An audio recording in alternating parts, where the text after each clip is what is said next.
For years, I bought into the classic story. Geek makes a movie, becomes a big hit at Sundance, and is rescued from obscurity by a generous studio executive given critical acclaim and a 3-picture deal. 2 years ago, I tried to remake that story for myself when I made my documentary, Are You From Bingo? It got so far as to being evaluated by a top sales rep before it was rejected on the grounds that there wasn't much accessibility beyond a regional audience. Now, I'll give her credit and say she was right about that, and besides, for me, the timing wasn't right to take my career to the next level. During that time, I encountered a lot of people that seemed to be very career-oriented. Given that I was a starting filmmaker, people would call me up all the time and ask me questions like, "How did you get the money in? Are you hiring?" Stuff like that. I remember I was in the middle of filming one afternoon and someone called me wanting to interview me for some magazine aimed at people who were looking to start their own careers.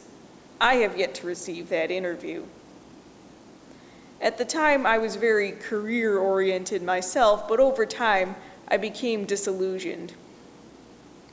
Several months after I wrapped post and was submitting the film out to film festivals, I interviewed to be on a crew of a movie being made by a student at Ithaca College, a feature film, not a student film.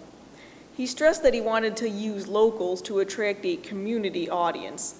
He asked me to read the script, and I did, and being a member of said community, I didn't recognize a character that might be indigenous to the area. While I'm happy when anyone manages to score money for their film, I had to wonder what his motivations were. Was he genuinely interested in Ithaca as a community, or was Ithaca just there, and it seemed like a great opportunity for someone who was trying to get their start?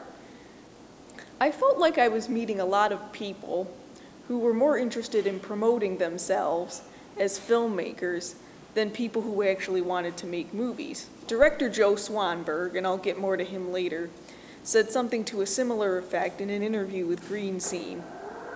Film school exposed me to people who don't really care, who aren't willing to put in the time to create good art. I'm not saying that I've made good art, but at least I care about it. The reason why I comment on it in the films and why I'm willing to make these people look like idiots is that there's such a glut of it now. It's so easy to record a CD or make a film, and the result is that there's a lot of crap out there. In Young American Bodies, and those are his movies at nerve.com, I wanted to emphasize how the marketing is more important than the art itself. Having a MySpace page and a t-shirt is enough to proclaim I'm in a band. So cut to this past February.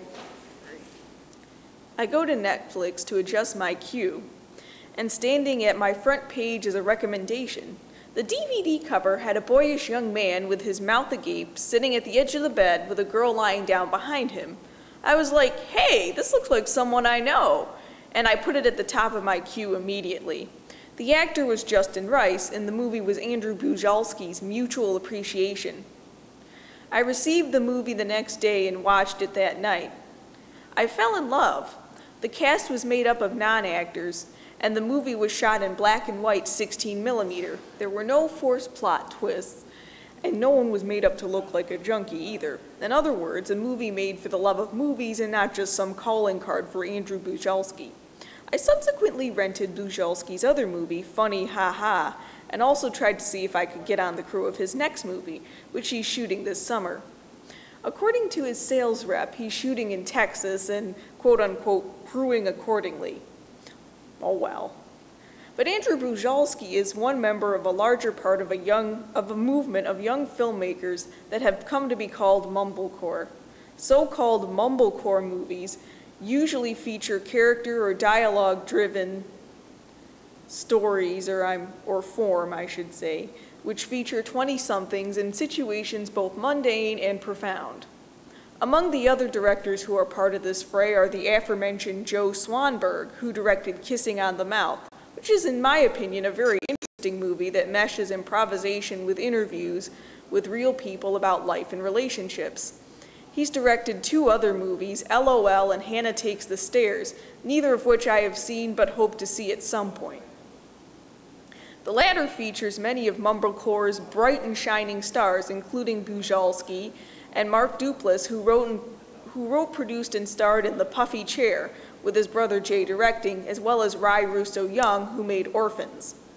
The Puffy Chair won an audience award at the Sundance Film Festival in 2005 and is probably the most accessible of all the so-called Mumblecore movies, at least of the ones I've seen.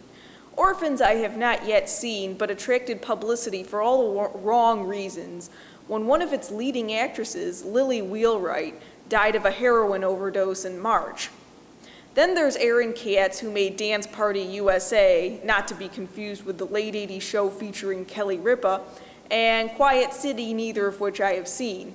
What I find attractive about Mumblecore is that it does all the things you're told that I've been told that you weren't supposed to do over the past several years as an upcoming writer and director, but secretly knew otherwise. Even better, they have largely succeeded at breaking these rules, at least at an aesthetical level. For one thing, many of these directors use non-actors and pull excellent performances out of them, something that's incredibly hard to do, in my opinion. They also completely ignore the rules of screenwriting set forth by gurus like Sid Field and Linda Seeger, an important one for yours truly, who first tried to enter as a screenwriter. And even more so, not tailoring their material to please festival programmers and studio acquisition reps. Some of these people even go so far as to self-distribute. As one indie film producing guru put it, this isn't a film-making business, it's a film marketing business. These movies do not make a lot of money, and many of the directors have had to take day jobs, but the stuff they're doing is far more interesting than any director that's broken out of Sundance in the past few years. Mumblecore has given me hope that maybe there's some room for people like me after all.